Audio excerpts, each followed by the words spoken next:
Hey guys, and welcome back. Deftspider here. So today is the day for preloading New World. So as always, I like to try to get a video out, keep everybody on top of everything. I pre-ordered my game through Amazon. I did get my code already. I have downloaded the game at this point. It's been up for download for about an hour for North American servers. Uh, it should technically be all servers, but I know for a fact I'm North American East, and I got to download mine already. So y'all should be able to do it now. If you don't see the email, check your spam folders. Check and make sure that your Amazon payments were good. Log in there. You'll get the code off of Amazon itself. You'll take that. You'll redeem it on Steam. And we can go over that in just a second of how to do that in case y'all don't know. Right here on the screen, as you're watching the video, you can see the Discord that I'm currently a part of and my company name. So if you need the code, you can just pause the video and come join us. We'll take all members. You're more than welcome to jump in with us. We're going to be playing as Syndicate, North American East for the company Kingpin, and we'll be on the server Valgrind. And I'll get that laid out here in text, so you should see that on the video any second now. Alright, so from there we've got some other things to cover really quick. So first things first, New World System requirements. Here are the requirements. I'm not going to read these. If you're worried about your PC not keeping up or not running right, here's what you need to run it. You can just pause the video here and check that out. If you want to know the launch times, here's a photo of that. Let me see if I can zoom in on that for you. There you go. So everybody needs to know the launch times and when, and preload times and when they start. Here's a really good graph of that. We got this off of Reddit. You can see it was created by Anshin GG at the bottom there, just to give them some credit for their work. And like I said, just pause that if you need that. And we're going to keep on moving. Alright, so here's a map to help out anybody getting started. You can find this map, just type in New World into Google. It'll be the first one that pops up. It's a very interactive map. You can find all the resources, quests, anything and everything you can imagine. This is an interactive map. You can filter it for what you're specifically looking for. Alright, and I just wanted to touch on really quick with this for our new players that have not played yet, or maybe you didn't get to play except for the open beta. So these are all the cities right here, as you can see listed. These other double arrows, those are remote teleports. So you want to run to those and grab those as soon as you can, just to make your travels faster and easier. You'll need Azoth to move between them and the cities if you want to teleport. If not, you'll just have to run. There are no mounts. Before anybody asks, there aren't mounts in the game. They might do it one day, but as of right now, no mounts. Guys, and so now that we've gone over the stats and the times for everything, if you need to add your game and you don't know how to do it, the way to do it, once you get your code, go into Steam, and down here in the lower left corner, you'll see add a game. So you'll click on that plus icon, then you'll activate a product on Steam. It's the middle option. You'll click on that. It'll give you some instructions there. You can just click next. You'll agree to the subscriber agreement, hit agree, and then you'll put your product code in right here. I'm not going to show you all mine. I've obviously already downloaded the game, as you can see here. Make sure if you're a streamer or someone and you're making content that you also do not share your product code with anybody else. But you'll put your code here, and then you can just go through the last screen or two, and it'll start downloading. So moving right along with our list of things to do on preload in day one, we're getting more into the day one stuff now. So when the game loads and you decide to start, it's going to open up to this cutscene you see before us. So we're going to go ahead and start covering some tips and tricks and things to note before you get started for new players and returning players alike. Alright, so the first things first, once this cutscene's over, it's going to drop us into the tutorial. Once you get into the tutorial, there's nothing to do there except to learn to play the game and to learn the keys. Sorry, I know there's two webcams now. I'm just playing some of my old footage in the background, so you've got something to look at. So when we get to the tutorial, like I said, you can go to the game menu, and you can skip the tutorial if you want to. It'll save you a couple minutes. If you haven't played before, you might want to play that just to get a feel for how things work as far as the basic WASD commands, how to do basic combat, blocking, rolling, attacking, heavy attacks, light attacks, and the difference with those.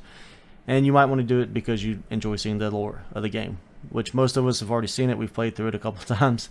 So, and if you restart the servers, it'll drop you in there. So again, you're going to go to the game menu. You can get there through various means of ways. You can go to your map, you can go to your journal, you can hit escape. And then you're going to want to choose the option. Once you open that, you're going to want to go to game menu. And then there's an option there to choose to skip to New World. And I'll post a photo of that right here to show you what I'm talking about. And you'll skip to New World, and then it should drop you right on the beach so you can start doing the quests. And then once you get to the beach, so this right here is one of the blue books I was talking about. They can be books, they can be pages, they can be notes. Sometimes they're visible, sometimes they're almost inside the graphics. So if you see this little icon, grab these. They'll start building you up experience. Like if you watch right here, we'll read it. We just got 50 experience for that. And then as you slowly get more, you'll get more and more experience. All right, so then this guy right here, the guy on the beach, is going to start off by giving you some initial quests in these starting areas. You're going to run around, complete those. You don't need to focus too much on gathering just yet. They'll slowly quest you through and have you get your mining pickaxe, skinning knives, axes, and stuff made. We just grabbed some flint here. This was my very first time playing. And again, if you're in the tutorial, don't give it a ton of focus. It's not going to level you up. It's not going to give you anything. It's not going to give you like any gear or do anything amazing for you. All right, so moving on from there, get your blue notes, follow the quest line. So you're going to take that quest. They're going to give you basic quests here. I'm sorry the screen's a little bit blurry. This was a live stream. So the recorded footage isn't as clean as I normally make. Right here, you'll have your quest on the top right. They'll stack to an extent. You can hit J to go to your journal to pin and unpin them based on what you want to follow. And just do all the initial quests. You'll eventually come to the first city. Which, here's another important note. When you find chests like this, gather from them. You'll get things like tannin. You'll get some basic starting weapons. And depending on the areas you're in, you might get some weapons that you need and armor that you need to replace your current gear. Keep all the tannin, sandpaper, flux that you get if you plan to craft. If you don't plan to craft, donate that to your company crafter. If you're not going to donate it to your company crafter, then just sell it. And it'll sell pretty quickly. It's really good items to have. So now we're in the city. We're running around. You're just going to take all your quests here, start doing them. You can take board quests too and start working on a few of those. Some of them are probably going to be out of your range to do, so don't worry about that. Don't worry about like gathering every little item you find. You're not going to need it just yet. But you'll see the quest markers like you see right there. That is the storyline quest. It's green. It's important. Follow that. Keep up with it. Complete it as you go. That's eventually going to lead you to getting your Azoth staffs and your first dungeons and expeditions. And as you can see, there's notes lining the side of this room. So like I said, in the cities, and as you run around across the map, you'll find these things scattered across everywhere. And the interactive map we went over earlier when we started this video, you can actually find most of those notes using that map. So then level up here too. Another important thing you need to do, probably today, go ahead and figure out what company you want to join. If you have one that's got a Discord, if you're going to follow a streamer, you can go join their server and try to get in their company. So they're probably going to have 2 or 3 because there's so many people with them. Make sure you decide what faction you're going to pick. So factions are very important. We've played Covenant every time, but this time we're going to go with Syndicate. And that's the purple faction. Marauders are green. And then Covenant is the orange/yellow color. But you need, like I said, you need to decide on your company. You need to decide on your faction. If you're playing with friends, make sure you choose the same server, obviously. Make sure you choose the same faction, or playing together is going to be really, really hard. You don't have to be in the same company, but that'd be great. Go ahead and decide on what you want to do for your class. What is your main weapon going to be? What's your secondary weapon going to be? Do you want to be a board and shield guy? Do you want to be a life staff? Do you want to use magic? Great axes. I'm a great axe hatchet user, and I typically wear medium or heavy armor. So you need to figure out what you want to do. The differences in those, you have to go watch some other videos. We don't have time to go over that right here. We're trying to keep this video short and sweet. But your armor affects your dodge abilities. Can you roll? Can you just sidestep? And how fast you are. Okay, so while you're completing quests and doing things for the cities and killing mobs, you're going to be earning standing for that specific territory that you're in. So right here, here's the board. We were going to complete this quest right here. You'll see that it leveled us up. It gave us a bunch of experience, and we got standing for the city. So now we're going to put, these are our main stats. You're going to put points into there based on your weapons. So when you get this notification on your screen, this is when you know you've gotten enough standing. You can hit M to go to your map. Territory standings is right here. You'll click on that to spend your points. You want to spend those as you get them. Don't just sit there and build them up. So when you go into that, you'll choose the city or territory that you've earned points for. And then you're going to want to focus on specifics of what to put it in. Personally, me, I don't worry about gathering speed. You're going to gather plenty to get, because you're going to need tons of resources to level those. Station fees can help if your faction doesn't plan to own that specific city or territory. It can help with taxes. But the first things I would advise putting points into would be your standing gain, which is this one right here. That allows you to gain more territory standing as you go. So that's going to boost you up. Once you get enough standing, as you see here, it says house ownership. So when you get to your standing level 10, that's when you can buy your first house in that territory. And you need standing for every single territory. It doesn't carry over, it doesn't transfer between them. So you earn standing, like I said, based on killing mobs and completing quests for those specific territories only. So put points into there if you want to buy a house really, really fast. That'll build your points up, increase them quicker. The next thing that I would say put points into is storage. Storage will increase your weight limits so you can keep more things in your storage shed in those specific areas. So this is what a storage shed looks like. There's going to be 1 to 3 per city or area that you're in, because some of the places aren't cities, they're like little camps, and they don't have as many options as a city. Like they don't have houses for sale. They give a couple of quests though, so once you get into the later in-game levels around level 50, well, I guess I'd say 45 to 50, you'll see like one storage shed there and like level 2 crafting stations. Sometimes they'll have level 3, it just depends on the area that you're currently in. And this is where you're going to store all your stuff. And like we talked about earlier with standing, you can increase the weight on these so that you can store more. Besides that, you can buy a house, you can build storage chests, and you can store stuff in those. And then as you run around, you're going to want to complete tasks, you can complete your missions.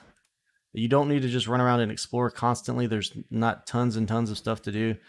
You can, if you want to, go ahead and gather and trees, iron ore, hemp, and get up to like level 50. It'll help you out a little bit as far as doing board quests, because you can get the larger trees to get the elder wood.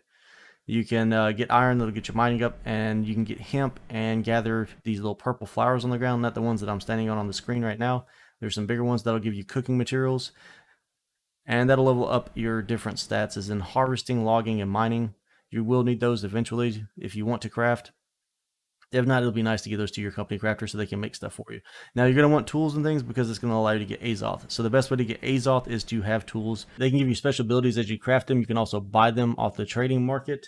So when you buy them, you're going to want the main stat most people are going to be after, and that I advise everyone getting, is going to be right here. It's going to be your Azoth extraction. 34% chance to, when finishing gathering a node, to gain 1 Azoth. And you're gonna be, as long as you're gathering, you'll be surprised how much that'll give you. It'll be tons. You'll have more Azoth than you know what to do with, so you don't have to worry about killing mobs and farming it like some people do. If you run dungeons, you'll get little items that'll give you some Azoth also. For those of you looking for iron and you have not seen it yet, maybe you're a new player, or maybe you played an open beta and you can never find it because everybody was gathering it. This is what an iron node looks like. You can find these on outcrops a lot, like on these stony cliffs and everything. They'll be popped up there. Like I said, once you're high enough level, it'll show on your compass, and the higher level you get, the more ore types you can see on the compass. So this is, like I said, this is an iron vein. This is an iron vein that we're going to go to right after this one is done. Right here, they change shapes and sizes. So just look for the grouping of them like this. Usually there's 2 or 3 around each other at a time. All right, going back to harvesting, this is one of the things I was talking about. These are herbs. This is where you can get all kinds of stuff for making arcana items like potions, and at times you have a chance of getting rare items like dill, ginger, and a few other things that help with cooking.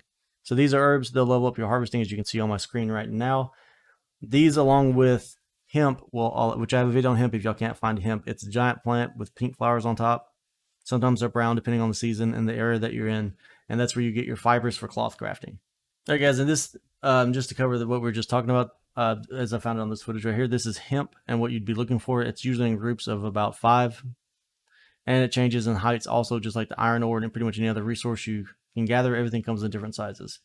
So like I said, this is hemp. For anybody looking for it in the early game, it's going to be hard to find in the low level areas. So if you're trying to craft really fast, you might want to sneak over to one of the high level areas because there won't be as much competition. Okay, guys, so while you're running around, these are going to be one of the things you need to do also, is while you see animals and things, kill them and harvest them. Make sure you get the leather off of them. The bodies will go bad. The bodies are also free grabs, so if you kill like a whole group, don't be surprised if a bunch of people run up and start looting those. They're going to skin them because everybody wants to level their skinning quickly, because you get all kinds of good stuff. You get meat and the leather that you need for crafting. So if you see bodies laying around, feel free to grab those and do that. Do it yourself if you want to. Once you get that to a certain level, you can start seeing animals like turkeys and rabbits. That'll be useful when you want to do board quests, because it's going to require you to gather feathers to make certain meats and foods, to gather leather, and do a bunch of simple quests. But rabbits and things can be tough to find at times. So once you get it high enough level, like I said, it'll load on your compass at the top of the screen, and you just head straight for that. And that works the same way for finding hemp and mining once you reach a certain level, which I believe is between 20 and 25. All right, guys, so you have quick keys you can use in this game. When you start getting items, if they're below tier 4, I wouldn't worry about trying to sell them, trade them, or give them to people, because they're pretty much just trash items. So as you see right here, you have the actions buttons. We'll zoom in on this a little bit so you can see it better. So if you hold down the S key and left click, you can salvage an item that's going to give you a little bit of gold and repair parts, so you can repair your main gear as it gets damaged. When you die and use your gear, the durability goes down on it. Eventually it will break. So then you'll just repair that using quick keys. So like right here, if you want to store it, because we're currently in the storage shed, like I said, salvage, you hold down S, left click, you can equip it by double clicking it. You can store it by doing shift left mouse button. You can link it to chat by holding down Alt and then left mouse button in case you do have something you want to offer to one of your your teammates or you're trying to sell, you can shout it into probably like, I don't know, world chat. I mean, you can try to sell stuff that way. Sometimes people bite, but then usually you have to go meet them or wait a long period of time to get to them. Final note to make is that you might want to ensure that you set your inn. In every city, there's an inn that you can go to and register as a respawn point. And when you do that, you can also teleport there from the map. We've gone over that in our previous videos. So if you need to see that, that's going to be in our tips and tricks. More than welcome to go there. There's a lot of good information there that I have out for everybody as well. And personally, I like to set my inn somewhere separate from where I'm actually crafting and gathering and doing everything, because wherever I'm crafting at, that's where I'm going to buy a house. So once you get a house, move your inn location somewhere else. Like if there's a certain crafting station you need, just have that to teleport there. It'll cost Azoth. The more weight you have on you, the more expensive it is to get Azoth. And that way you can teleport to multiple cities. The good thing about having your house in the city you're crafting in and that you're mainly working out of is that you can teleport to that constantly. So it does have a reset timer based on the tier of house you have. There are several different tiers. Each tier gives you a different size house, so you have more room, more trophies, more things that you can put in there because there's more space, like more chests, more furniture that gives you boost and bonuses. And then it just looks better. Like I know a lot of people like me, like we enjoy having a nice place to set up and decorate and organize with all of our findings. Besides that, your furnishings, like I said, you can do chests and trophies. But your house can be reset with Azoth, so you can teleport to it nonstop. You don't have to wait on the timer. The less time left on your timer, it costs less Azoth to reset it. But like I said, resetting it is cheap. It'll cost you anywhere from like 20 to 40 Azoth usually. Then you can just do that over and over again. And then between using that, your recall to ends, and your teleport to remote points, you should be in good shape to get around the map quickly and stay ahead of the curve on all the other players that don't know how to teleport and move around yet. So that map we showed at the beginning of this video, that, like I said, shows all the cities, and it shows you, which you can teleport to the cities, but that shows you all the cities and all the remote teleports, and that should get you a good head start in the game on anybody else. So I hope you guys enjoyed this content. As always, be sure to hit that like and subscribe button. I do believe we covered everything there is to go over. I'll be streaming the game probably 2 or 3 days straight nonstop when I first start playing, when it releases tomorrow. And like I said, we'll be joining the Syndicate. We'll be playing for the company Kingpin, which the Discord information, everything's at the front of this video if you didn't see it. And we'll be on the Valgrind server. So if you want to join us, come check it out. I'm going to post below the links to our Discord and to the server if anybody's interested in it. And besides that, guys, I look forward to seeing you in New World, and I hope you're ready to play and level up. And we're going to be getting into a bunch of wars and PvP so we can hold on to our territories. So until then, I'll catch you on the next one.